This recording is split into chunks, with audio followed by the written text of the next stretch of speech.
What the? I'm red now. I must have died. They'll probably bring me back in a future episode as a clone, so it's okay. Welcome to a brand new show here on MovieFilm. We're going to count down the 100 greatest ever movies, the definitive list, the undisputed list.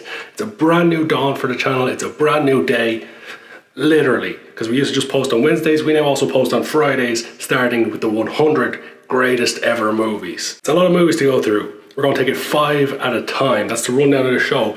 Every week, I'm going to present 5 new movies, starting with number 100. With that being said, let's get started. So I've got to kick it off strong with a great movie. We've got to set the tone for the entire list. And that's why for number 100, we've chosen The Big Lebowski. The Big Lebowski, of course, was made by the Coen brothers, Joel and Ethan Coen, stars Jeff Bridges, John Goodman, and a whole host of well-known faces. The film is about a man named Jeff Lebowski. Wait, let me explain something to you. I am not Mr. Lebowski. You're Mr. Lebowski. I'm the dude. So that's what you call me, you know? That or his dudeness or duder or, El Duderino if you're not into the whole brevity thing. Sorry, El Duderino, who has his own property destroyed after he's confused for a man of the same name, a millionaire of the same name. And of course, he wants restitution. This ends up with him trying to find the real Big Lebowski's wife who's gone missing. It's a hell of a movie, it's a hell of a story, and it sets the tone for the start of this list. And also, Flea from the Red Hot Chili Peppers is in it. It's a hell of a movie, and if you haven't seen it, what the hell have you been doing with your life? Moving on. Some movies on this list are going to divide opinion. That's guaranteed. But there can be no dispute on the next one. Number 99 is Cool Runnings. Feel the rhythm! Feel the rhyme! Get on up! It's bobsled time! Cool Runnings! Directed by John Turteltaub, who you may know from National Treasure 2, Three Ninjas, The Meg, not that Meg, The Meg. It was a movie about a shark. A movie about a shark's never going to work. Oh yeah, Sharknado.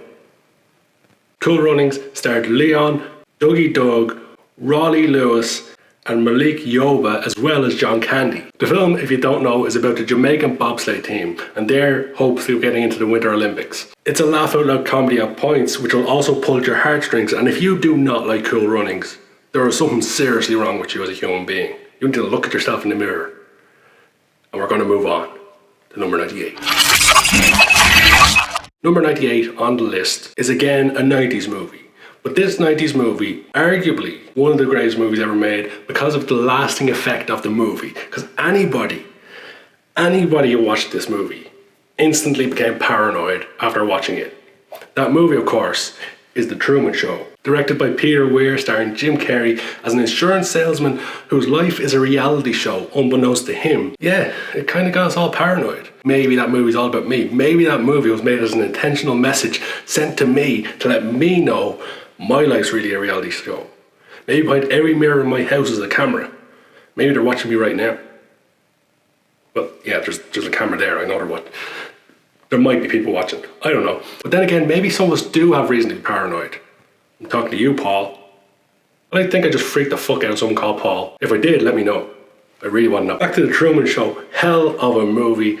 As I say, the lasting effect is real. Because, who knows? If you haven't seen The Truman Show, it's definitely one of Jim Carrey's best performances in any movie. Known for his comedic elements, this movie also has dramatic elements and will pull at your heartstrings just like Cool Runnings did.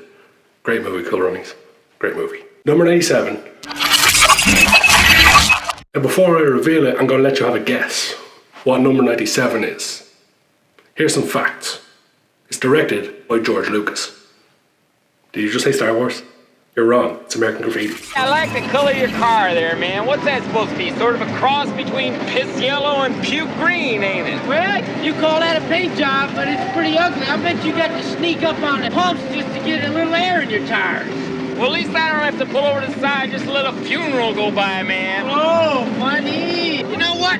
Your car's uglier than I am. That didn't come out right. Now, George Lucas has made many films apart from Star Wars. One which comes to mind is Howard the Duck, with the woman to a duck. It's weird. But American Graffiti is a fantastic movie. Something completely different from George Lucas if you're only known from Star Wars and Indiana Jones. The story of a group of friends who were basically having their last hurrah before heading off to college in the 60s. Some great visuals in there and a pretty good cast with Ron Howard and Richard Dreyfuss in there. Solid movie, and if you haven't checked it out, it's a must-see for any George Lucas fans. It's pretty good at making movies. What's a list of the 100 greatest ever movies without a superhero film on it? That's right, number 96 is one such film. But number 96 is a film that broke the mold for superhero films, set a new standard for superhero films, began the greatest trilogy of superhero films we've seen to date. Number 96 is Batman Begins. I'm Batman. Of course, directed by Christopher Nolan, and it was the first time we saw Christian Bale become the Caped Crusader. And love him or hate him, you gotta say, he was a phenomenal Batman. This film set a new standard altogether for superhero movies. And yes, maybe the films that followed on from it were slightly better, depending on your opinion. Without Batman Begins, there is no Dark Knight or Dark Knight Rises. Pretty good movie. And there we have it. We're off the mark. We've got our first 5 films in the bag on our top 100 greatest ever movies. Let me know in the comments below what you think of our choices so far, and tell me what your favourite films are. There's a long way to go on this list. If you haven't subscribed already, please do, because we're going to have new content every Wednesday and now every Friday. But for now, that's all I've got time for, and I will catch you next week for the next 5.